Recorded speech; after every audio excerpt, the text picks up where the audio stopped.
Good morning guys, good morning from Meghalaya. তো আজকে আমরা যাচ্ছিলাম নৌকালিকা ফলসের দিকে। জানি না ঠিকঠাক প্রনাউন্স করতে পারলাম কি না, তবে এরকমই কিছু লেখা ছিল, আমার এখন মনে নেই অত।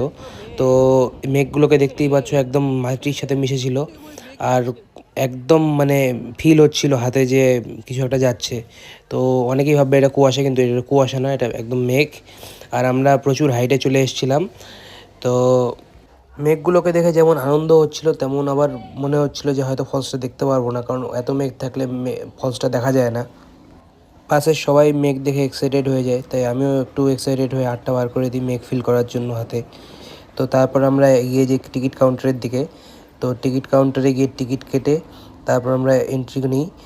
তো সামনে দেখতেই পাচ্ছ একদম সাদা দেখা যাচ্ছে, কারণ এতটা মেঘ হয়ে আছে যে সামনের ফলসটা দেখাই যাচ্ছে না। তো দেখতেই পাচ্ছ মেঘগুলো একদম টাইম ল্যাপসে এত জোরে জোরে উড়ে যাচ্ছে। তো আজকের জন্য এতটুকুই।